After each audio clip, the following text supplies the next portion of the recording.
no es posible pensar por fuera de la democracia. Y la verdad es que yo siento que cualquiera que se anima a plantear una ruptura real tiene que plantearse que el modelo de democracia burguesa, lo que decía Lenin, lo que decían Marx, todos lo que en algún momento pensamos y se animaron a pensar en la alternativa al capitalismo, que es decir, bueno, dentro de estos parámetros es muy difícil. ¿Y hay que armar una fuerza política nueva para eso? Sí, claro.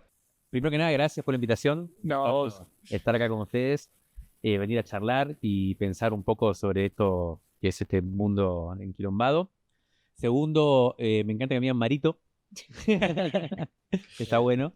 Tenemos mucha Son más gente chicos en que común. yo, pero me dicen No, Marito. tenemos mucha gente en común y todo, entonces yo como por ahí de hablar con vos así, ya te dicen. Claro, Hablan sí. de mí como Marito, está bueno. Claro, entonces como. Y me sale tercero, así. está buena el desafío de pensar qué es lo que se abre, ¿no? ¿Qué tipo de oportunidades hay o de optimismo hay o de lograr recibimiento en este... ¿Toma gin tonic también? No, le va a hacer mal si te voy a decir que estamos para acá. De ver con optimismo. Yo diría que más que, ¿viste? Yo creo que más que optimismo o pesimismo, lo que está bueno, lo que es interesante es tratar de ver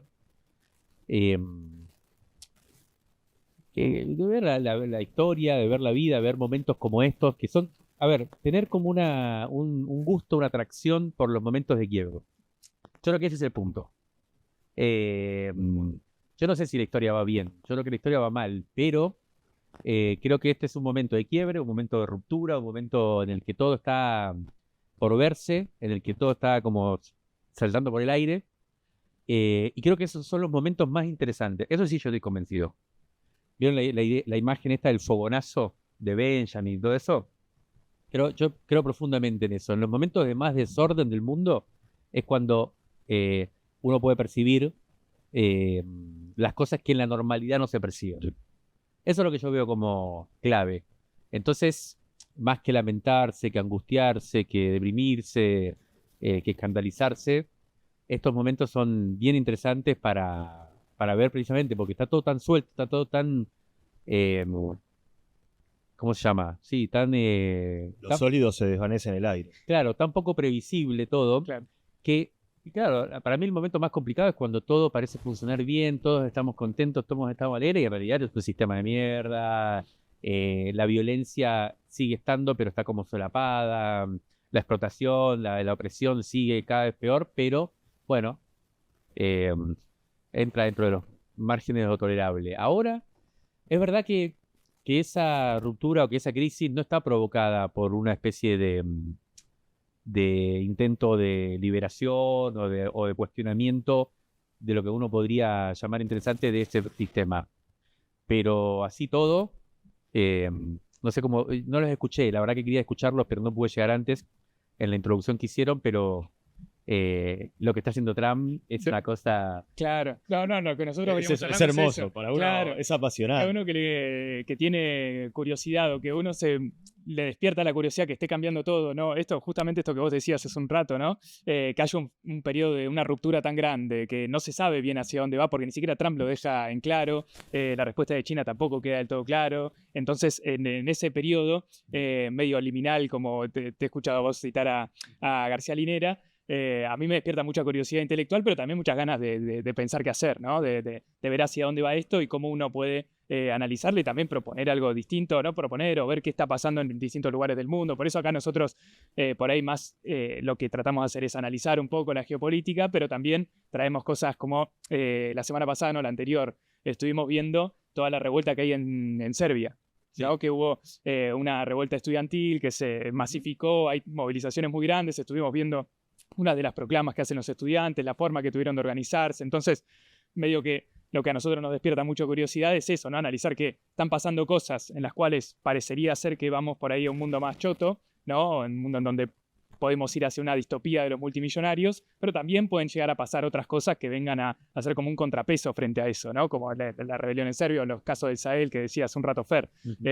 Ahora, particularmente sobre toda esta ruptura de la globalización, ¿no? Del fin del neoliberalismo, para mí me genera este optimismo parecido a lo que vos decías hace un rato, en términos de que si uno por ahí presentado decía públicamente o en la discusión pública en Argentina tenemos que hacer, no sé, proteger nuestra industria para desarrollar la industria nacional, decía, pero eso no lo hace nadie en todo el mundo hace lo contrario, ¿no? No te querés insertar al mundo así, el mundo gira para otro lado, ¿no? Entonces ahora ese argumento medio que también se desvanece, ¿no? Lo cual a mí por lo menos me entusiasma.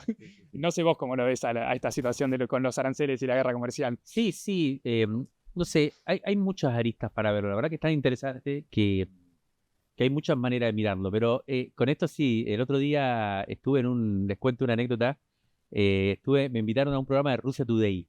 ¿Rusia Today? Sí, que hicieron acá unos programas especiales en Argentina, vinieron y me invitaron a uno que está por ahí, lo pueden ver, con un economista neoliberal, un economista libertario directamente. Sí. No me acuerdo cómo se llama, perdón, pero no me acuerdo cómo se llama.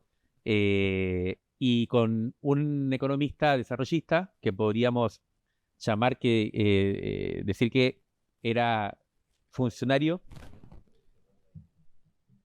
Espérate. ¿Y el tuyo dónde? Ahí le cambié el cable, ¿no? Bueno, decía que había un economista libertario y un economista desarrollista, Leandro Mora o Vera. Mora Alfonsín, sí. No, Alberto, con Culfa, ¿no? con Culfa, Sí, fue director me dijo director de industria, no me acuerdo, bueno, después, sí, yo lo conozco, lo he visto, bueno. Yo soy economista, pero no es que los odio, pero tengo una visión crítica sobre la profesión.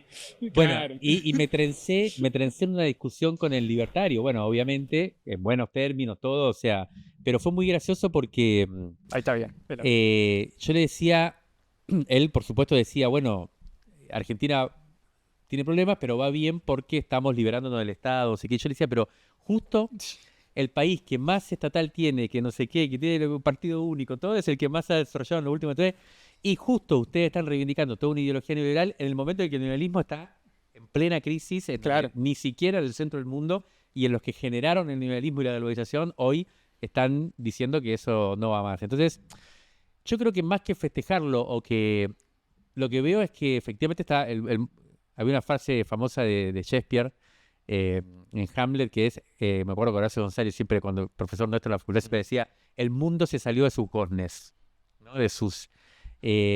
Ese momento, como digo, es tan raro y hay tantas formas de mirarlo que yo no sé si reivindicaría el nacionalismo, por ejemplo, o el proteccionismo. Sí, yo lo que reivindicaría es más bien el hecho de que desde el centro del mundo y con bastante convicción se está diciendo esta globalización, que fue el gran mito capitalista de los últimos 20 años de este siglo, desde que el socialismo dejó de ser una promesa y dejó de ser una realidad para la mayoría de la población mundial, de repente el neoliberalismo parecía inevitable, el capitalismo mismo, ¿no? Me acuerdo siempre, últimamente, incluso frases de Cristina diciendo que el capitalismo ya no se discute más. Sí. Ya es evidente. Bueno, no se está discutiendo el capitalismo, se está discutiendo, uno podría decir, el neoliberalismo, pero entra tan en crisis toda esta idea del mercado mundial, de la globalización. Las bolsas se caen. Yo creo que las bolsas se caen. Siempre quise que las bolsas se cayeran. Sí. ¿Viste? Sí. Entonces, tampoco, yo no digo que hay que festejar, pero tampoco entrar en pánico y decir, ay, qué barbaridad que las bolsas se Claro. caigan. Gonza empezó el programa diciendo, el que se lamenta por esto es el enemigo. Así.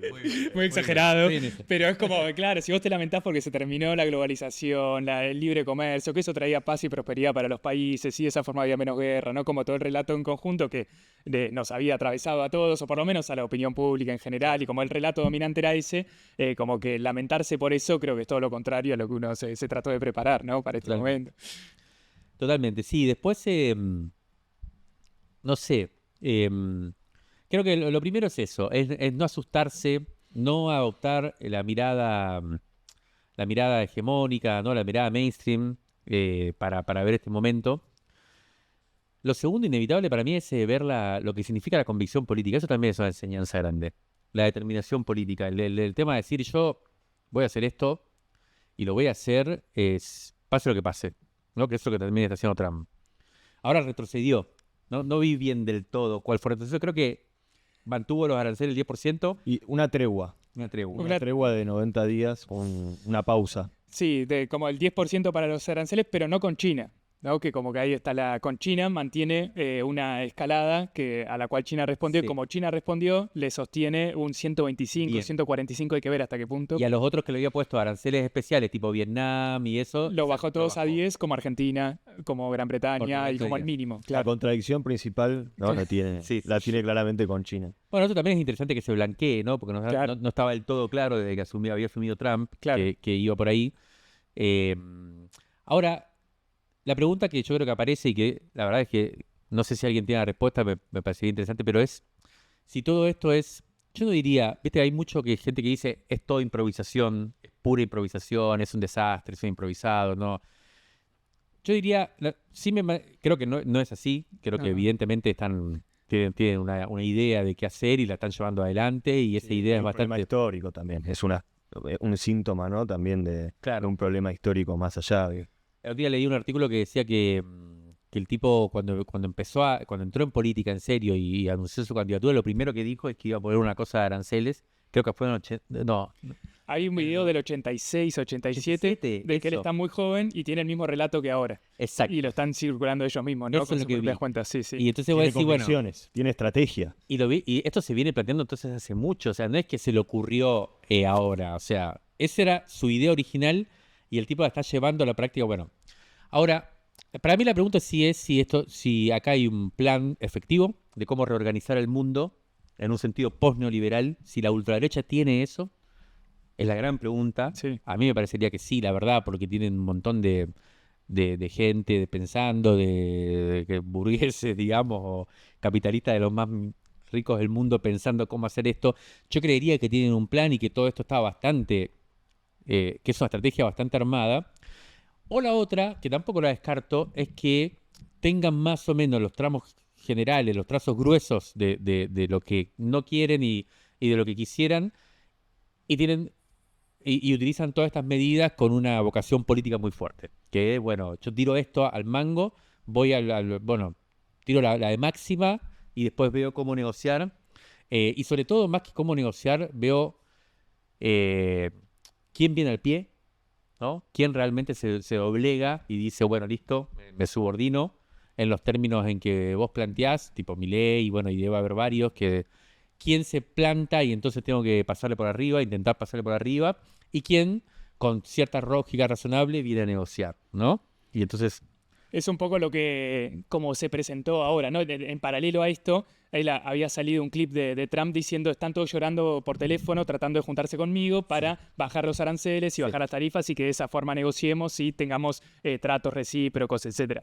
No con China, ¿no? Entonces, yo creo que hay una combinación de lo que vos decís. En primer lugar, creo que hay como un diagnóstico y una estrategia de tratar de salvar el imperio en decadencia, ¿no? El imperio que está declinando porque tiene la amenaza china y porque el mundo se está riendo de ellos que le sacaron la tecnología o las fábricas, pero particularmente China ahora, ¿no? Porque tal vez ese clip de Trump, él se refería más a Japón en ese momento. En el 86 era claro. el pic de Japón. Todos los autos se estaban fabricando ahí. Y después, de hecho, nada, o sea, Estados Unidos doblega a Japón. Claro, te posteriormente. obliga en ese momento con las cuestiones de los bonos del tesoro. Y hay voy a hacer un comentario, una pequeña Sí, sí. intromisión, porque, mirá vos, claro, la otra vez le hice una entrevista en la revista Crisis, se publicó, no en el número último, que lo traje, no sé si lo tienen. Sí, Sí. Ahora igual sí, lo trajimos. Pasa que yo lo tengo en mi fuimos a la casa. Fuimos a la presentación. Yo lo tengo en mi casa. Cande tenía otro y otro debe andar por ahí. Sí, igual traje, pero no en este número, sino en el anterior le hicimos una entrevista a Pablo Gerchunov. sí. Y fue bien interesante porque hablando un poco de esto de geopolítica, él me dijo algo que me resonó mucho, que es, ojo con la idea de que Estados Unidos está en declive inevitable y que China es el próximo hegemón. Porque yo ya vi por lo menos 2 veces la idea de que la caída de Estados Unidos era indeclinable. La primera fue con Estados Unidos, con la URSS, con el campo socialista. ¿Estamos bien? Sí, no, porque creo que él tiene justo Ah. ese número ahí. Ah, ok. Me parece. Me dice, la primera fue con el campo socialista, ¿no? En su juventud, bueno, ¿Era ese el número? exacto, ese Ese. mismo número, que está muy lindo. Ahí lo mostramos. Este era el número anterior, claro. Sí, un brazo armado, estábamos Linda revista, boludo. Sí, es muy... La verdad que Luego lindo, lo sí. estamos leyendo cada uno en nuestras casas, que lo fuimos a buscar ese día en la presentación. Estuvo muy linda. Sí, Bueno, entonces él me decía, la primera fue cuando lo del campo socialista, que era para todo el mundo obvio que el futuro era el socialismo claro, y que esta acá, la lenta agonía de la Argentina progresista. sí. No sé. Ah, acá, tengo que poner acá. Ahí estaba ampliado. Acá está la foto de Pablo. Y me decía, era evidente para todo el mundo que el mundo iba hacia el socialismo, que el capitalismo ya era y que Estados Unidos, que había sido hegemónico durante después de la Segunda Guerra Mundial o durante el siglo XX, la URSS ya venía a imponerse. Y la verdad es que Estados Unidos destruyó a la URSS, destruyó el campo socialista y produjo ese momento de globalización. Después vino Japón. Y por eso me Claro. acuerdo ahora. Y Sí, todo el mundo, en los 90, yo me acuerdo, que todos decíamos, bueno, ya está, Japón le sí. pasó por arriba, le pasó el trapo a Estados Unidos. Y se lo comió en un sanguchito. O sea, Sí. fue, bueno, y ahora viene China. Está bien, hay un desafío mayor, pero ojo con darnos por muerto. Te tiró como, no, pibe. ¿Sabes Sí, las sí, veces que yo que a mí me vi esto? Es un gordo, no pasa nada. ¿Viste? Claro. El que está como el gordo se viene, el gordo no pasa nada. Yo te quería consultar una cosa, porque me parece en relación a esto que dijiste, el debate del libertario, ¿no? De, bueno, cómo caen esas premisas, ¿no? De alguna manera decir, uno decía, bueno, libre mercado, ¿no? Con Estados Unidos, que de alguna manera encarnaban esos valores, tirándolos. Y del otro lado, China, que no es comunista, pero que encarna de alguna manera una economía semiplanificada, ¿no? Sí, claro. Mixta y con cierto fortalecimiento del Estado. Para vos, a nivel nacional, uno se puede, pensando siempre en la idea del futuro, o sea, para nosotros es importante pensar el futuro y sobre todo eso, ¿no? No pensar, como decís vos, que frente a este caos se va una distopía. Uno se puede apoyar en la idea de China, se puede utilizar, al menos no integralmente, pero sí algunos elementos de la economía china para proponer un futuro distinto, por ejemplo, en la Argentina. Es una gran pregunta esa, difícil de responder, yo no tendría la respuesta. Sí creo que hay dos posibilidades. Este es un público muy pro-chino. Ah, Quiero bien. decirlo, más que Algunos. nosotros. Hay Más que algunos nosotros. que sí, hay otros que son más morenistas, hay otros que son más progresistas. Yo quisiera entonces ser un poco contra, pero Bien. no sé si lo voy a hacer tanto. Yo creo que hay dos posibles respuestas a eso. Una primera es decir, efectivamente, acá, esto lo dice y a los prochinos, le recomiendo mucho a Breno Alman, que es un amigo brasilero, eh, eh, que se dirige un medio que se llama Opera Mundi, fundador del PT, un tipo muy interesante. Sale con Tonietti a veces en la radio, ¿no? Me pareció que él lo ha mencionado. Porque junto con Tonietti Ahí va. fuimos a su casa en Brasil Ah, cuando está fuimos a bien. las elecciones. Me sonaba. Sí, exacto. Claro. Daniel lo saca bastante. Nosotros también le hicimos una entrevista Sí. y estábamos en permanente contacto. Y yo estuve con él charlando mucho, estuvimos en una charla junto en Chile, bueno. Y él lo dice muy claro. Acá de lo que se trata es de combatir al imperialismo, el imperialismo yanqui. Occidente es el enemigo principal. Y después nosotros tenemos un campo de disputa contra ellos que está dirigido y conducido por China y que está todo el que pone como principal enemigo a Estados Unidos, está de nuestro lado. Dentro de eso somos un quilombo, o sea, pensamos muy distintos, no tenemos horizontes similares, pero estamos todos en este medio. Y incluso él lo dice, él es fundador del PT, es cercano a Lula, de hecho, en la política de Brasil con respecto a la guerra de Israel y Palestina y todo eso, la guerra, el genocidio, digamos, de Israel contra Palestina. Sí, no, que ya empiezan a putear en el chat. Son re radicalizados. Sí. Ojo. No, eso sí, para mí es, digamos, en ese sentido, Lula tuvo posiciones muy buenas. Sí. Y él tuvo mucha influencia. Breno Alman es judío. Sus abuelos murieron en el gueto de Varsovia. Y él acaba de sacar un libro el año pasado, está presentándolo por todo Brasil, que se llama es todo contra el Estado sionista. Está en contra del sionismo, plantea por qué hay que entrar en contra del sionismo. Muy radical en eso. Y tuvo bastante influencia en Lula. O sea, él tiene ese planteo y él dice, hay que pasar, y le recomienda a Lula, hay que pasar de la neutralidad estratégica a una alianza táctica o encolumnamiento, no sé cómo llamarle, un alineamiento táctico con China. O sea, de la neutralidad estratégica al alineamiento táctico con China. Propone ese desplazamiento para la política exterior norteamericana y, por supuesto, brasileña y, por supuesto, para todos los países de América Latina y del tercer mundo. Bueno, ese es un planteo. Yo le encuentro bastante lógica a lo que dice. O sea, acá hay un enemigo principal, Occidente contra Estados Unidos, Israel, Europa ahí subordinada, pero efectivamente puesto ahí, la OTAN, bueno, por lo tanto también Rusia, China. Esa es una lógica, es muy geopolítica esa lógica. Sí. Tiene un sentido. Y económica también, ¿no? Y económica. Porque Sí. el principal Bueno, socio comercial está allá. sí, está Para allá. Brasil, para Argentina, para la región en general. Sí, pero ahí, si uno va a para mí hay otra posibilidad de pensarlo. Y ahí ya entra lo económico. Yo creo que esto es más bien geopolítico. Sí, sí. Más bien geopolítico tipo... Y nosotros necesitamos estar contra los yanquis. En Argentina, en América Latina es claro. O sea, nuestro principal enemigo es Estados Unidos. Y bueno, China está allá lejos, qué sé yo. Puede ser también un poco imperialista, pero está allá lejos. Y para nosotros es un aliado contra Estados Unidos. Yo eso lo veo bastante sentido. Y la verdad es que no sé. Ahora, aparece un segundo problema que yo creo que ahí ya entra más lo económico. Que es que la disputa entre China y Estados Unidos no es similar, creo yo, a la disputa entre el campo socialista y Estados Unidos que se dio en el siglo XX.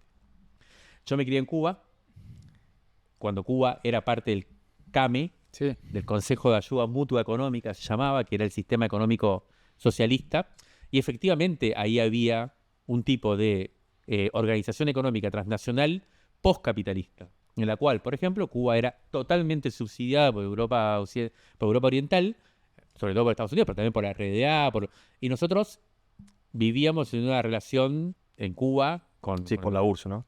Sí, Estados muy Unidos. entre... ¿Por la URSS? ¿Por Estados Unidos? Sí, no importa, Perdón. la URSS y la RDA. La URSS, la RDA, bueno, todo, Bulgaria.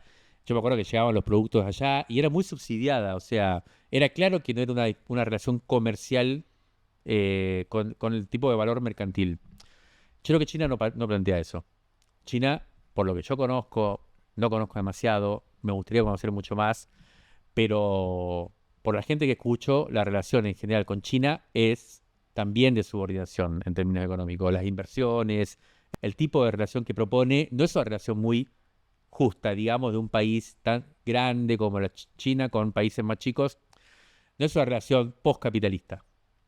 Entonces, cuando uno empieza a ver ahí, yo no sé si cambiar a Estados Unidos como socio comercial principal por China es algo que va en el camino, uno podría decir, de la emancipación Sí, sí. nacional.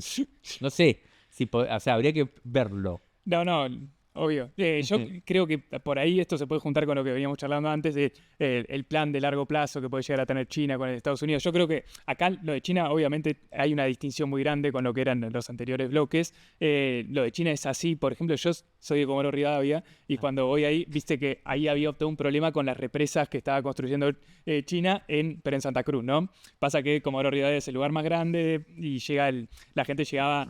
tiene el aeropuerto más grande de la zona, entonces llegaban ahí. Y llegan hasta los técnicos que ponen para construir esas represas son chinos, ¿no? No es que contratan gente local, por ahí sí para hacer la obra, pero en general uno ve como siempre hay un movimiento de ellos directamente. Ellos controlan todo, ellos te ponen el financiamiento, después te cobran con intereses bajos, pero te los cobran, y hay una relación ahí de dominación, ¿no? De dominación por ahí un poco más light que la de Estados Unidos, pero lo hay. No es que hay un subsidio directo, sino que ellos se lo cobran. Como pasa todos los años, por ejemplo, cuando hay que renovar el swap con China, que ahora se dio el swap de monedas del Banco Central, que le tienen que ir a pedirle por favor a los chinos que le renueven un swap de monedas para que el Banco Central no parezca tan vacío como está ahora, ¿no? Entre muchas otras cosas, ¿no? Pero es siempre esa relación de dominación con los chinos, que por ahí no es tan explícita con la de Estados Unidos, pero sí. Ahora, Está el ejemplo también de COFCO, por ejemplo, claro. que es una de las transnacionales del agro y que no hay tanta diferencia con cómo se mueven las otras transnacionales. Claro. Se manejan igual que Bunge, ¿no? En términos de COFCO es una de las grandes empresas que hacen comercio internacional de alimentos particularmente y derivados, que funciona acá en Argentina, igual que como funciona Bunge, Viterra, todas esas grandes transnacionales que están en Wall Street, pero también están allá. De hecho, China compró varias de esas Claro. y se manejan más o menos de la misma forma. Ahora, yo creo que Lo que sí uno puede llegar a tomar como positivo no es en términos de alineamiento, porque creo que además estamos en una ruptura de los alineamientos internacionales, entonces esa puede ser una oportunidad de no tener que alinearse directamente políticamente, geopolíticamente, económicamente con una de los dos bandos en disputa, sino poder negociar por ahí exportaciones, importaciones, transferencia de tecnología y todas esas cuestiones forman parte de un aprendizaje que uno puede hacer de China, por ejemplo, ¿no? De que las inversiones extranjeras, por ejemplo, no vengan solamente a explotar tus recursos naturales, sino que tengan que hacer esa transferencia de tecnología que fue a través de lo cual se pudo desarrollar China económicamente, ¿no? Y esa capacidad de planificación a largo plazo, mediano y largo plazo, que es lo que tiene China y que es la gran ventaja que tiene China frente a Estados Unidos, en donde en Estados Unidos no se da de esa forma, ¿no? Lo ordena el mercado, más o menos, ordena Wall Street lo que va pasando. Ahora, de hecho, el gran conflicto que hay hacia dentro de Estados Unidos es eso, en parte, ¿no? Que Wall Street está en contra de las medidas que está tomando Trump. Entonces, yo creo que hay muchas cuestiones que se pueden ir aprendiendo. Yo voy tomando por ahí un sesgo muy economicista, pese a que Fer dice que estoy en contra de los economistas, pero yo veo en China esa capacidad de planificación, de desarrollo de sectores particulares, de transferencia de tecnología, que uno lo puede traer a lo concreto en Argentina con la explotación de sus recursos naturales, humanos, que hemos desarrollado mucho, universitarios. Tenemos una cantidad de sectores que, si tomamos el ejemplo chino, lo podríamos desarrollar. Hay que ver ahí si China te lo va a dejar hacer, si lo tenés como socio principal, por lo que decías antes, pero que es lo que no tiene Estados Unidos, y con esto creo que entra en juego lo que charlábamos, lo que mencionabas vos antes, de si Trump y en general Estados Unidos tiene un horizonte hacia dónde ir en la posglobalización o en el posneoliberalismo, ¿no? Y yo creo que ahí está uno de sus principales problemas para ver hacia dónde va a decantar esto, en términos de que China tiene un partido único que dice de hace muchos años nosotros vamos para allá.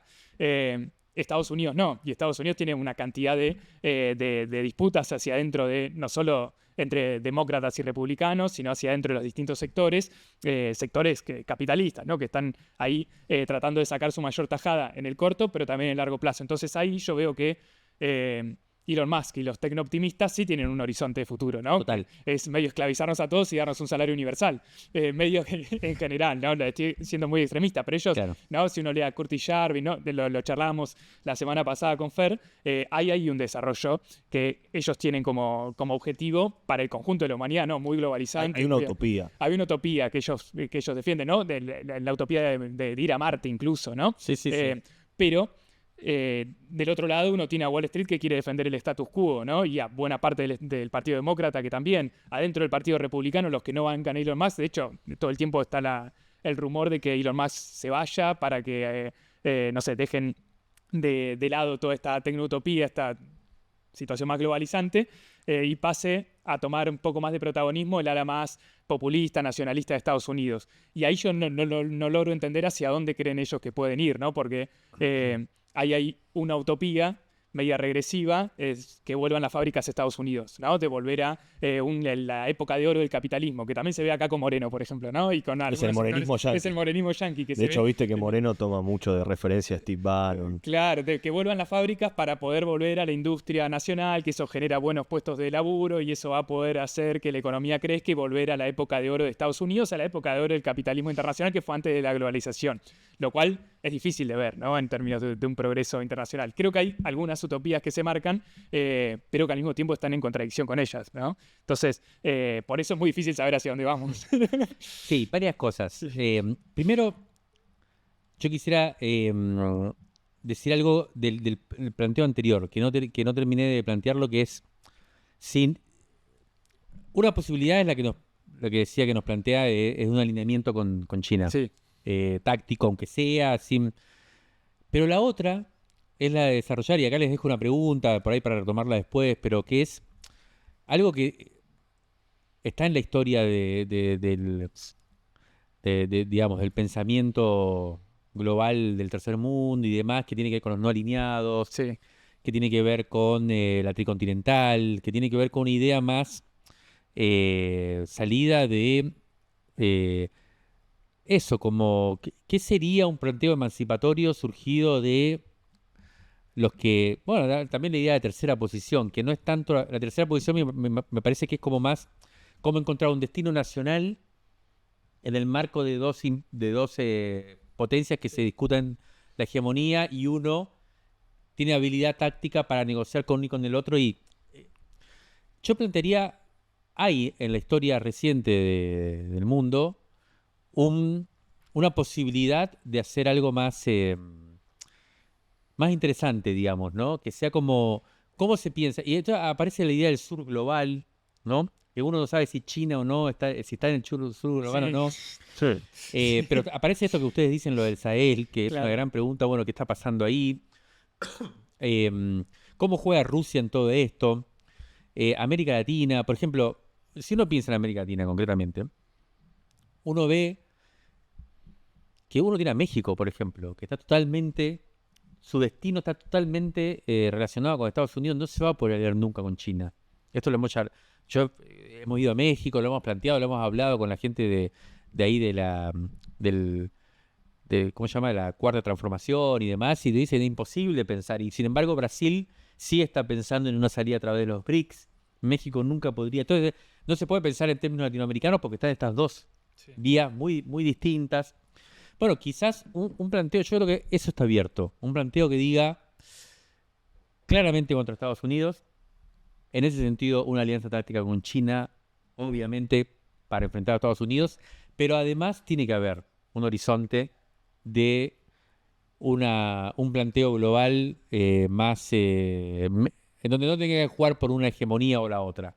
En Claro, donde se claro. pueda plantear un horizonte más de multilateralismo en serio. Mi duda es, o sea, yo entiendo perfecto lo que decís. Es una pregunta que yo me hago también, ¿eh? No la tengo totalmente definida. Que para mí lo de China rompe muchos esquemas también, incluso para aquellos que somos marxistas, ¿no? Por ejemplo, esto es algo que me dijo mi viejo, que se lo dijo Altamira, así que se lo estoy robando, ¿no? Pero que de alguna manera, no sé si está mi viejo ahí, que en general interviene en el chat, que manda un saludo, pero... y le mando un saludo a Ren y la señora que me dicen ahí que le mande dos amigos, pero no, decía lo siguiente, uno siempre tiene la idea, ¿no? de que finalmente el país que de alguna manera recibe las inversiones, finalmente es un país que va a seguir siendo un país atrasado económicamente, es decir, Claro. que de alguna manera, ¿no? La opresión que hacen los países más desarrollados no deriva después en un desarrollo nacional de aquel país, ¿no? que finalmente recibe, ¿no? esas inversiones y tiene, digamos, la actividad privada extranjera. Y China, de alguna manera, robando el know-how, de alguna te explota ese. Sí, Uno sí, podría sí. decir, bueno, es la excepción que confirma la regla. Ahora, bueno, pero esa excepción de alguna manera está rompiendo todo el tablero geopolítico. Entonces, creo que hay ahí, o sea, mi duda es, está muy bien lo que vos decís para mí de que nada, no ir al campismo, ¿no? Por decirlo de alguna manera, no decir, bueno, es contra Estados Unidos, entonces estoy con China, que es una posición muy común en general en la izquierda o en el campo popular, si se quiere, cuando se analizan los distintos países. Ahora, también la experiencia china no nos enseña cosas para claro. pensar una utopía acá en Por la eso, Argentina. por Eso eso. es como para mí la discusión. En general, lo que hay que hacer con esos fenómenos que uno ve como que efectivamente tienen eficacia en ciertas cuestiones es ver cómo eso se replica acá, o sea, cómo nosotros podemos hacer algo parecido a lo que hicieron allá y no como subordinarse a eso, y no como, ¿se entiende? O sea, Sí, sí, sí. está muy, muy bien lo que ustedes dicen. O sea, China efectivamente hizo una serie de cosas que lo pusieron en una posición de liderazgo y de desafío tremendo y de protagonismo hoy en el mundo. Bueno, ¿cómo hacer lo que hizo China Sí, acá? No como subordinarnos a claro, China claro, Exacto. y que lo totalmente. haga por nosotros. Totalmente. Para mí el punto es que como no somos China, Brasil tampoco es China, ni siquiera por ahí todo el subcontinente puede ser China, Claro. en términos de que son muchos, Exacto. hay un mercado interno muy grande que le permite que ellos se puedan haber desarrollado autónomamente, con muchas comillas, a través de las inversiones extranjeras, pero pudiendo canalizar esas inversiones extranjeras para después masificar un mercado interno. Creo que no sé si la única, por ahí es muy arriesgado decir la única, pero la forma que podría tener el subcontinente o Argentina de hacerlo, de hacer algo parecido a lo que hizo China, creo que es haciendo una alianza regional. Total. En términos de unificar o de profundizar los lazos con Brasil, con Chile, con Colombia, complementarse de esa forma, hacer un mercado interno muy grande, complementar las economías, fomentar las inversiones en ese sentido. Para eso se necesita, creo yo, ir por este lado, ¿no? De un alineamiento de no alineados, tratar de hacer algo como la experiencia que hablamos con Fer el año pasado del Sahel, ¿no? Sí, Que esa es sí. una experiencia que está buena en términos que hubo ahí entre golpes de Estado y elecciones, en las cuales se están unificando de una forma muy, muy rápida y muy eficiente para romper lazos con el imperialismo, sobre todo ahí más de la Unión Francés. Europea, de Francia, pero unificándose y tratando de formar alianzas para negociar en una mejor posición con Rusia, pero también con China y con Estados Unidos, que creo que es como una perspectiva un poco más positiva que uno podría tomar como ejemplo, ¿no? Sí, y ellos también ahí, siendo sahelistas, Sí. siendo ahí defendiendo a los compañeros, por ejemplo, ahora casi Sí. echan a una empresa china. O sea, los tipos, Se plantaron. claro, se plantearon, dijeron, miren, ustedes están recontra explotando a nuestros laburantes, tienen condiciones laborales que no son las que aceptamos acá en nuestro país, entonces tienen dos opciones, o se van o aceptan esto. Obviamente igual es un proceso que está abierto, nosotros siempre nos cagamos de risa porque también como es un programa muy optimista, uno a veces se pone medio acrítico, Claro. tienen, no sé, tienen cosas que por ahí uno hasta puede cuestionar, no sé, por ejemplo, son medio homofóbicos, cosas que uno, al menos para mí son importantes. Sí, sí, Pero bueno, también hay que entender el contexto de esos países, no es que son países liberales y de repente llega un gobierno homofóbico, sino que son países obviamente que tienen un atraso económico y cultural mucho más profundo. Total. Pero creo que ahí, en esto del Sahel, en esto también incluso de esta posibilidad de una unión regional y sobre todo en este contexto del mundo, y con esto que vos decís también, de que yo coincido con vos, ¿no? A mí el Candenomics que hicieron, que fue el primero aparte Con con vos, me encantó, me parece que tirás conceptos muy buenos y yo coincido hasta, ¿cómo te puedo decir? Espiritualmente con esto de que la normalidad no es deseable. Ujú. O sea, para mí el infierno es un purgatorio eterno Claro. en un punto. Y antes que el purgatorio eterno, mejor a veces que las cosas exploten, por Sí, más sí. que vos en el medio puedas tener momentos incluso peor, ¿no? que el purgatorio que estabas teniendo. Entonces hay una posibilidad ahí, incluso cuando uno ve, dice, bueno, está el Sahel, está también incluso Europa, hay que ver qué consecuencias políticas trae esto, porque toda la dirigencia europea se ve muy pusilánime, ¿no? En el medio de toda esta disputa, que aparte hasta, ¿cómo se puede decir? En el autoestima europeo, yo creo que les duele de alguna manera que la guerra, ¿no? Les pase tan por el costado. No, es una... Con lo de Europa es tremendo. Por eso es una humillación casi cultural total. de lo que fue históricamente el centro del mundo. Sí. Con lo cual, creo que eso, hay ahí para mí una posibilidad en toda esta destrucción, incluso, ¿cómo se puede decir? Económica, también incluso filosófica, ¿no? Porque justamente esos valores que históricamente defendieron como el libre mercado y demás, están cayendo, y también moral, porque creo que para mí las guerras, es decir, el genocidio en Gaza, por ejemplo, hay algo en donde, bueno, finalmente no hay una movilización internacional que pueda frenar eso, pero no quiere decir que no haya un descontento de todo a nivel mundial que uno ve por redes sociales, aparte hoy en día, lo que está ocurriendo. Entonces, creo ahí que, digo, che, loco, se abre una cosa que es eso, es más para patear la normalidad y decir, bueno, ¿no está la posibilidad de una alianza regional donde justamente Latinoamérica aparezca con fuerza, probablemente dirigida por Brasil, ¿no? Porque a nivel industrial y demás es el país más grosso, y que aparte pueda tener alianzas políticas, no sé, como te digo, el caso del Sahel. Hay que ver también, yo creo que ahora con esta guerra comercial también van a aparecer muchos procesos políticos, como por ejemplo el de Serbia, porque evidentemente eso, cuando se patea el tablero también se patean los tableros a nivel nacional y hay posibilidades de que surja algo nuevo. Entonces, ahí creo que me parece que hay una pista como para intentar también transformar la Argentina y sobre todo transformar el mundo. Sí, sí. Sí, yo creo que hay que tener... Hay varias cuestiones para tener en cuenta. Pero quisiera hacer un pequeño comentario que voy a hacer un poco... Ahí sí voy a hacer contra y voy a... Mejor, porque A si quedar, coincidimos todos Por ahí voy a quedar mal con varios de los No, no pasa nada. con los prochinos. televidentes o no sé cómo se Está llama, bien. streamividentes. Con el chat. No, con los prochinos no, con el tema de Moreno. O sea, Eso está bien, nosotros lo rebardeamos a Moreno. el Sí, morenismo, dale. el morenismo me parece como poder tener al morenismo como una categoría así, me parece tristísimo, porque es precisamente todo lo contrario de imaginación política. Yo creo que hay un desafío muy grande de imaginación política en esto, como vos decís. O sea, ¿qué es lo que se abre acá? O sea, acá se está abriendo algo, o sea, se está estallando todo. Y nosotros, el gran problema que tenemos es que no hay imaginación política. Y no hay valentía también. El tema de imaginación política es muy difícil. Yo no es que puedo tener una solución. Efectivamente, la imaginación política que es miles y miles de gente, de personas, de militantes, de gente comprometida pensando alternativas, conectando, ¿viste cómo es? O sea, hay muchas cosas para hacer, hay muchas cosas para pensar, hay que ir muy a fondo. Y eso necesita mucha gente haciéndolo, creyéndosela. Y entonces, eso es un gran tema, que yo creo que es lo que nosotros tenemos que trabajar ahora, estratégicamente, sabiendo que no va a ser para mañana. Ese es el gran tema.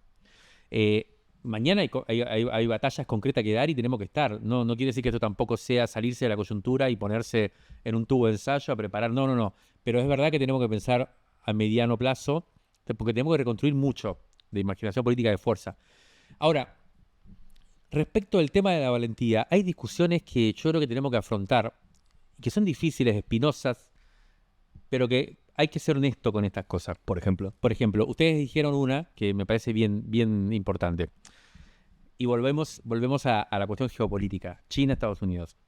Claro, Estados Unidos se da cuenta, vos decías, Gonzalo, y quiero ir ahí, que China hizo una revolución socialista, tiene un partido único, hace 40, 50 años que está reconstruyendo un horizonte nacional, y que está haciendo estas cosas.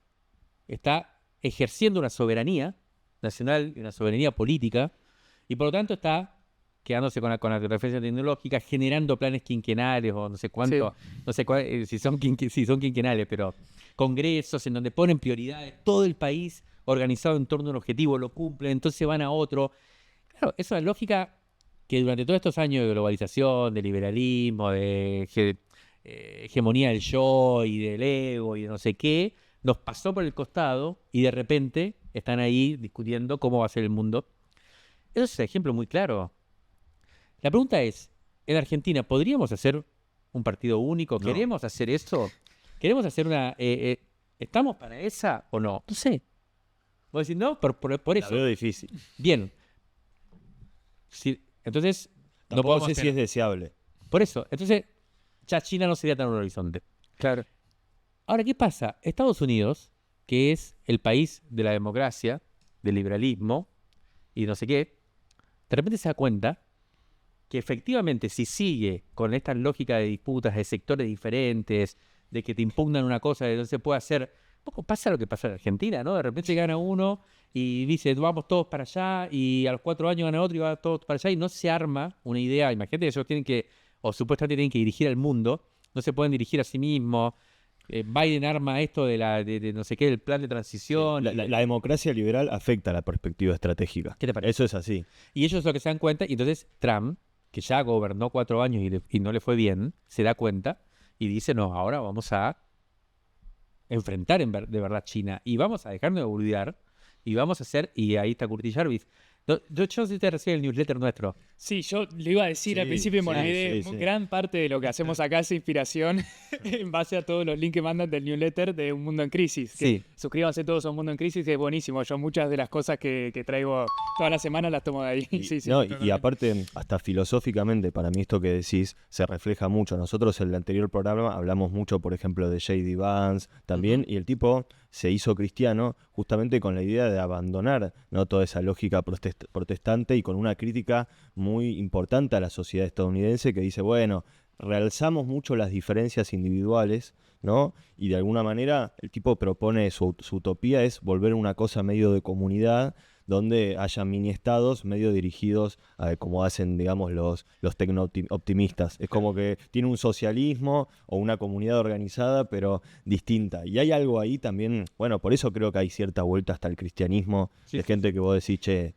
vos loco, fuiste ateo toda tu vida, de que bueno, de querer agarrarse a algo colectivo frente a la crisis, ¿no?, de todo el sistema neoliberal, incluso culturalmente. No sé, yo hacía el chiste, por ejemplo, no sé, yo fumo porro. Te doy un ejemplo. Y ahora de repente, como nunca, voy a un club canábico y me fumo unos porros que son riquísimos. Ahora, eso no me hace, no me supera la existencia. Incluso el aborto legal, que fue una gran lucha, una gran victoria. Logramos el aborto legal, pero no podemos lograr que la gente quiera tener hijos porque directamente no lo puede tener. Entonces hay una crisis también para mí cultural del sistema neoliberal, y que bueno, eso también se refleja también en Estados Unidos de esta forma, con J.D. Vance. Sí, vos creo que justo ibas a eso, a la entrevista a Curtis Jarvis, ¿no? Sí. Nunca sabemos cómo se pronuncia, pero Sí. claro. que la hizo el Gran Continent, que va a sacar una cada semana. Nosotros mandamos la primera parte en el último, que como decías, se pueden suscribir gratis ahí en la página web de la revista. Hay un lugar para suscribirse, le va a llegar. Y el tipo lo que está planteando, y evidentemente tiene mucha influencia en Vance y en Trump y todo, es la idea de una monarquía. Claro. Claro. O sea, vamos hacia una monarquía. Y vamos hacia el gobierno de los multimillonarios que nos van a salvar. Esta es lógica, por eso Milei dice, acá sí tenemos héroes, nuestros héroes son los empresarios. Y tiene un sentido muy claro. Nosotros cuando escuchamos eso decimos, no puede ser tan boludo, no puede ser tan forro. Y como lo tomamos como diciendo, ¿cómo puede ser esto? No, hay toda una estrategia de decir, tenemos un Estado chino, que tiene partido único. Nosotros ¿quiénes tenemos? Tenemos a nuestros empresarios y vamos a tener monarcas y vamos a hacer una lógica de trazar un horizonte muy claro, organizar a todo el mundo hacia ahí y encolumnarse. Lo de los empresarios es muy, muy claro. O sea, estos son los que nos van a salvar. Y que sean monopolios, que no haya competencia, Exacto. que sean monopolios. Por eso no tiene que haber impuestos, por eso no tiene que haber, porque estos son los que nos van a salvar, estos son los que van a ir a Marte, o a donde sea, a la Luna, y van a construir, o van a sacar los recursos que necesitamos para el desarrollo, para ganar la carrera. Entonces, tipo tiene y la verdad que hace sentido. Digamos, por eso los europeos me parece que están medio en la lona, porque... Y por eso, ¿cuál es la alternativa que sale con los europeos? Bueno, nosotros también vamos a hacer carrera armamentista. Nosotros también nos vamos a armar. Sí. Sí. Y vos decís, pero, ¿viste como...? No aprendieron de Lenin. Ahí. Claro, si te vas a armar, vas a depender de precisamente los que tienen los recursos. O sea, va a ser como... los yanquis como me parece que tienen muy claro que el enfrentamiento viene por ese lado. Este grupo de los yanquis tiene muy claro eso. Entonces, a mí me parece que lo que muestra de vuelta esto, y esto es lo que quiero decir, que cierta valentía hay que tener, cierta honestidad hay que tener, que es decir, algo de razón tienen en el cuestionamiento que hacen al tipo de democracia que nosotros, que constituye nuestro horizonte político de época, de generación, de siglo, en donde no es posible pensar por fuera de la democracia. Y la verdad es que yo siento que cualquiera que se anima a plantear una ruptura real tiene que plantearse que el modelo de democracia burguesa, lo que decía Lenin, lo que decían Marx, todos lo que en algún momento pensamos y se animaron a pensar en la alternativa al capitalismo, que es decir, bueno, dentro de estos parámetros es muy difícil. Es muy difícil.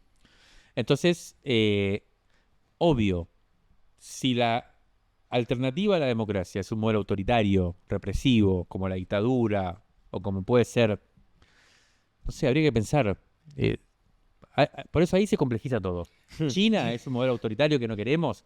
Rusia es un modelo autoritario que no queremos. Estados Unidos va hacia un modelo autoritario y de ruptura de democracia que no queremos. Bueno, capaz que la respuesta es todo sí, pero que tampoco podemos quedar defendiendo una democracia que no tiene ningún sentido. Hay que animarse entonces a pensar en serio qué sería la alternativa. O sea, quiero decir, pensar una alternativa en estos términos no es tan fácil. No, totalmente, sobre todo por algo que solemos charlar acá y que sé que ustedes también, que hay un problema en donde, por ejemplo, el Partido Comunista Chino puede presentar una utopía, Curtis Yarvin puede presentar una utopía que no nos gusta a nosotros, pero la izquierda, o en general, no se puede presentar una utopía, claro. Aparece una falta de imaginación, como vos decías, una falta de perspectiva, pero sobre todo eso, de hacia dónde vamos, ¿no? Sabemos lo que no queremos, más o menos sabemos lo que no queremos, pero en el medio, entre no poder presentar una utopía, un futuro alentador o algo a donde nosotros querramos ir, más o menos, con algunas ideas claras o difusas, pero más o menos claras, que uno diga queremos tal cosa, es que eso hace, creo, que terminemos atrapados en tener que defender lo que conseguimos hasta ahora, ¿no? Que hay que ver si lo conseguimos o no, ¿no? Por ejemplo, la democracia liberal. Y así creo que va en general, ¿no? Con los pocos derechos que todavía nos quedan, que han conquistado desde hace muchos años con muchas luchas, ¿no? Entonces uno termina quedando en este mapa político como más como un defensor de lo viejo que con la capacidad de presentar algo nuevo, ¿no? Que creo que ese es uno de los grandes problemas que tenemos no solo en Argentina, sino en general, que Ni hablar. yo lo veo muy, hasta personal incluso, ¿no? Como que todo el tiempo me pregunto, a ver, ¿cómo uno puede presentar algo un poco más positivo? Porque incluso lo dice la gente en el chat muchas veces, cuando uno hace grandes caracterizaciones, críticas al orden mundial, lo que está pasando, bla, bla, bla, y la gente te pregunta, bueno, ¿y qué hacemos, no? O ¿cuál puede ser una utopía posible?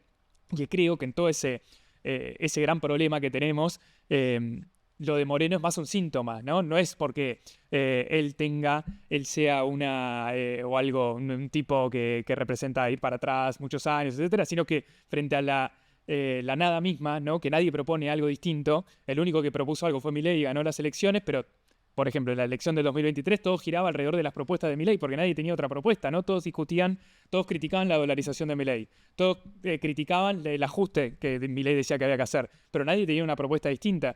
Y ahora se me hace que, sobre la base que gobierna Milei y que dijo más o menos lo que iba a hacer, ahora nadie propone nada en un año electoral y Moreno más o menos que sí. Propone ir para atrás, es algo muy regresivo, etcétera, pero cuando aparece alguien que propone algo, como que llama la atención. Llama la atención y genera discusión, por lo menos, ¿no? Por eso creo que es más Yo creo que, un no llamado de sé, atención, digo. a mí me parece que yo no veo que Moreno proponga mucho, que no sea, que no haya sido propuesto ya. Creo que Claro. hay una diferencia grande entre la propuesta que hizo Milei, Sí, o sea, sí, sí. proponer la dolarización, Sí, sí, sí. o sea, hay que tener huevos, hay que tener, hay que ver, no sé, esas son propuestas medio como, uno podría decir, entre comillas, no diría revolucionarias, diría rupturistas. Sí. O sea, y que de repente, además, sintonizaron con un sentido común muy fuerte, con un malestar muy grande frente a la moneda, frente a... Que el tipo hizo ¡pac! ¿Viste? Y generó una cosa que... Yo no, la verdad que no lo veo a Moreno. Por ahí me equivoco. Siento que es una especie Ojo de... el mic, que Ah, a veces... siento que lo de Moreno es una especie de algo que influye mucho en nuestros mundillos. Sí, sí, puede ser. Puede ser, o sea, quizás no. Hay mucha gente que está diciendo no, las encuestas, puede ser. Pero no le veo espesor histórico. No le veo que esté articulándose con nada que emerja, digamos. Pero bueno, por ahí me equivoco. Ahora, volviendo al tema anterior. Yo lo digo en términos de una utopía, ¿eh? Nada más, no utopía, sino que propone algo concreto, algo, un futuro distinto al que estamos viendo ahora, en términos de, yo tampoco voy a votar a Moreno ni nada por el estilo, sino que trato de pensar por qué llama la atención o por qué todo gira alrededor de eso. Ojo con Kim, que es muy simpático. Y es Se porque- pueden confundir y... yo lo digo porque uno, por ahí también es muy de nuestro micromundo muy informado, que uno ve qué pasa con las internas del peronismo, de la oposición, de que si Milei avanzó hasta acá es porque no hay oposición, y que adentro del peronismo se discuten internas, en el cual no está claro por qué se pelean en términos políticos, de perspectiva de país, de futuro, etcétera, ¿no? Y que a mí me da la sensación que lo de Moreno llama la atención por eso, porque propone algo, aunque sea volver para atrás, por eso a mí no me llama la atención, pero propone volver para atrás, y el resto no se sabe ni siquiera qué propone, ¿no? La Sí. degradación política es... Y Sí, sí. también, para mí, ¿sabes cuál es el espesor histórico? Que no digo que con esto vaya a gobernar ni nada. Si vos ves en todo el mundo, por esto que para mí que yo decía un poco antes, al haber una crisis también de esos valores progresistas, y aparte, en muchos casos, ¿cómo te puedo decir? Como Moreno, que de alguna manera es una escisión, si se quiere, del peronismo y del kirchnerismo, hay cierta cosa donde vos ves grupos nacionalistas que van apareciendo en distintos países que de alguna manera reflejan un poco eso. No sé, por ejemplo, acá hablamos mucho de la Sarah Wagenknecht en Alemania, Alemania, así que que- igual... que le fue mal, pero que, ¿qué es lo que quiero? No quiero decir que esos grupos vayan a gobernar, sino que van a aparecer. Lo mismo tenés en España, por ejemplo, muchos grupos que son medio izquierdistas, pero también son antiislámicos. O sea, aparece cierta cosa de una onda medio de izquierda en economía y de derecha en lo social. Una cosa medio fascista. No lo estoy... A ver, ¿qué es lo que... No estoy ni no, insultando. definiendo. Medio fascista en el sentido viejo. Para mí hay que Incluso la pensarlo, sí, expresión, sí. la frase Dios, patria y familia, que históricamente... El ejemplo alemán es bueno, porque para mí el único sentido ¿qué es lo que yo siento? Que es Moreno y esto... ¿Por qué te digo que no es espesor histórico? Porque yo le veo que no abre un nuevo horizonte. No, seguro. Y es Es- pro-yankee, aparte. Eso es lo que me parece, porque es como decirte, bueno, hay un admirador de Trump acá, peronista, de izquierda, o no sé de izquierda, pero digamos, del campo popular, que venga a decirte que Trump, sí. Es como, yo siento, el único, quizás, función histórica que puede tener, si uno pudiera decir así, es como la alemana, que le saque votos a la ultraderecha. ¿Le podrá sacar votos? Algunos, que le rapiñe unos votos, pero no es su alternativa. Yo no veo, la verdad, no lo veo porque me parece que es como una especie de subproducto. Veo mucha gente, amigos, sobre todo, gente de nuestro mundillo, que de repente ve que ahí hay como la posibilidad política de encontrar en este quilombo en el que estamos, en este adormecimiento y en esta falta de ideas, encontrar un vector que de repente... Pero lo veo como muy superficial, por eso digo que no es... es como robarle los argumentos, ¿entendés? Y pensar que porque le robás los... O sea, no es una cuestión de robarle los argumentos, es una especie de entrismo en la ultraderecha. Sí, hay algo ahí. Hay algo ahí. O sea, si en el trismo, en el peronismo, Sí, el sí, peronismo sí. es un movimiento histórico, digamos, una densidad... Sí, está más a la izquierda, sin no duda. funcionó, pero además no funcionó No, sí, nunca. El entrismo, imagínate si hacer el entrismo en la ultraderecha, es como ya... eso es una admisión de la falta de imaginación política muy grande. Si nosotros pensamos, ¿entendés? Pero O sea, para mí por eso habla no. más del resto que de él, habla más del peronismo, del Sí. progresismo y de la izquierda, Sí. que no puede proponer una utopía, Sí. que de Moreno mismo porque proponga algo No, nuevo. eso sí, eso sí. Claro. Evidente, sí, evidentemente. Pero bueno, vamos a ver. Hasta ahora no sacó más del 1% de los votos nunca. Vamos a ver ahora con Kim si saca un poco más. No sé, yo no le veo por ahí. Para mí, digamos, el desafío que tenemos nosotros es mucho más grande. Sí, Por totalmente. eso digo a mediano plazo. El desafío no es robarle un par de argumentos, hacerse canchero, ir a digamos... O las y elecciones de ahora. en los medios. Claro. Está bien, eso hay que hacerlo, no digo que no. Y está bien si Moreno hace eso, genial. Yo creo que Juan Graboy también lo hace. No sé. Sí, generan lo que tienen en común ambos, Juan Grabois con Moreno, que bueno, aparece mucho también en los ingenieros del caos, ¿no? Que Sí. esa importancia hoy de, como dirigente político, poder generar conversación pública, poder generar agenda. Son como los que para mí hoy en día aparecen ellos dos que de repente tiran una y te quedas 1 o 2 días hablando de lo que los tipos de alguna manera dijeron. Eso me parece que es un mérito. Y después sí, o sea, yo opino igual que vos, y es más, o sea, nosotros acá criticamos programáticamente a Moreno. O sea, porque también incluso nos pasó que de repente decís, che, hay cosas que está diciendo este tipo, a mí no me gusta, pero hay cosas que está diciendo, y si vos lo escuchás más a fondo, también te das cuenta que el tipo tiene una perspectiva muy panamericanista, muy anti-Brasil. O sea, si visto más económicamente, vos lo ves, el tipo ataca, dice, nuestro problema más o menos es que estamos colonizados por Brasil. Esa es la tesis. Y que entonces, bueno, nuestro aliado histórico es Estados Unidos, etcétera. Ahí ya creo que hay un buen punto de discusión, incluso más programática, porque hay para mí un problema también en cómo se lo enfrenta Moreno, incluso, si querés, que es, no, ¿viste lo que dijo? Es que es lo que justamente en los ingenieros del caos, el tipo dice, che, el gran problema es cuando todos se empiezan Ni hablar. a irritar de, no, qué hijo de puta, ¿cómo vas a decir eso? Y la gente aparte que no está politizada, es como que hasta le cae mal que el politizado diga, no, vos no podés ni escucharlo a este es un hijo de 1000 putas, así que ni lo escuches, porque es forro. Eso para mí no cae bien y está bueno también para mí tener un poco de discusión más programática, si se quiere, ¿no? Con el chabón. Pero ya te sacamos 1 hora. Si vos te tenés que ir, tenés que hacer algo, Sí, porque avisá, nosotros somos avisá. muy largueros. Sí, Sí, me tengo sí, que ir. sí, La sí, verdad que es una lástima, pero No, no, igual, no, yo solo no sé si comprometerte acá en vivo. no Lo que- sabía. Si me hubieran dicho, hubiera venido preparado para No, hablar. tranqui. Yo Le te- pregunté Y te vamos a volver a invitar. Yo te dije Mirá, Cuando quieran. yo sí, soy muy estamos, amigo no de pasa un nada. primo tuyo, de Camilo, no sé si, de Camilo Genou, de Camilo, sí, muy, sí, muy, sí, muy sí. amigo, y él laburó mucho Cuba, o sea, él también Sí. también tiene un vínculo casi emocional, ¿no? con Cuba. Entonces me encantaría un día hacer un mundo feliz sobre Cuba, invitarte a vos porque creo que también tenés conocimiento. Cuando quieran vengo y nos quedamos charlando. No, la verdad que no sabía que era para... pensé que iba a ser media hora, No, tranqui, pero, tranqui, ya te agarramos un montón. pero me encantaría. Dejo Sí, una sí, cosita nada más Dejá porque me tu interesa concepto. mucho a ustedes también y que además que me cuenten, porque se lo iba a pedir antes y se lo pido ahora en público, Dale. en las cámaras, que es que el tema de Sahel me parece muy interesante que compartan también. Yo, digamos, después lo voy a escribir para intercambiar información, pero también el tema de Sahel trae esta misma pregunta que yo planteaba antes, que es el tema de la democracia, ¿no? Porque es muy loco que en Sahel son golpes de Estado. Sí. Y si uno mira, así como con la perspectiva que uno tiene, Argentina, obviamente. O sea, golpe de Estado en Argentina es... Fascismo, sí, de derecha. estamos en contra. Y sin embargo, hay militares que hacen golpe de Estado en ahí, y bueno, por eso, si mirás con ese primer plano superficial, decís, no, esto es un desastre. Después aparece algo. ¿Qué aparece? No sé, tampoco creo que sea la solución, pero ¿cómo hacer eso? ¿Cómo animarse a pensar? O sea, tener la perspectiva de la ruptura, de vuelta digo, no son dos argumentos que funcionen rápido en el algoritmo.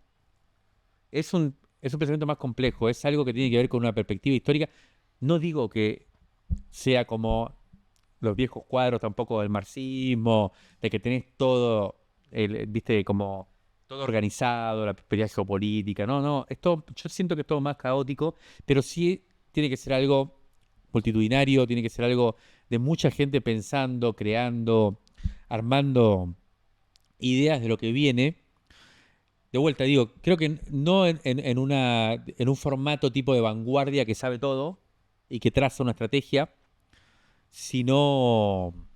Pero sí creo que tiene que ser algo, de vuelta, no buscar salvadores, no buscar gente que te va a resolver el tema, sino abrir un espíritu, un tipo de una subjetividad que sea frente al caos y frente al quilombo, no tener miedo, no angustiarse, al contrario, ver ahí la posibilidad de que se puede dar vuelta como una media a este mundo. ¿Y hay que armar una fuerza política nueva para eso? Sí, claro. Hay que armar fuerzas políticas nuevas. Hay que armar fuerzas políticas nuevas. ¿Y vos estás en eso? Sí, claro. Sí.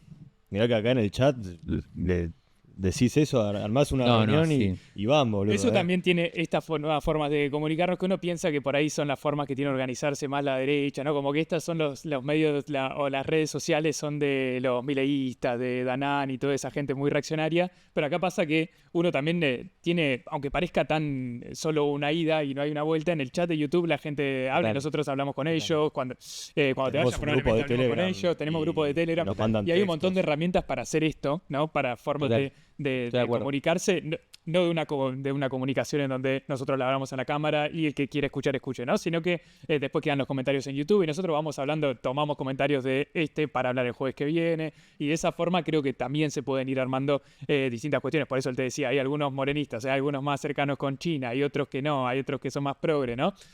Mucha gente que viene de la izquierda también, con cierta... Bueno, tiro dos ideas a ver. Respecto de que yo creo que sí, o sea... A nosotros nos piden mucho que armemos nosotros un partido. Tipo dicen Gonza y Catle. Con candidatura. Bien. Yo digo, para mí hay dos... Como que hay ganas de militar, o sea, hay un sector también con esta caída como que creo que hasta también a la izquierda le pega, ¿no? Esta caída de los modelos y demás, y creo que hay ganas de mucha gente decir, che, por ahí lo que estaba no era por ahí. Ahora, yo no me fundí, como es una palabra muy... No es que me fundí de la política, me fundí por ahí de esos partidos y quiero hacer algo. Total.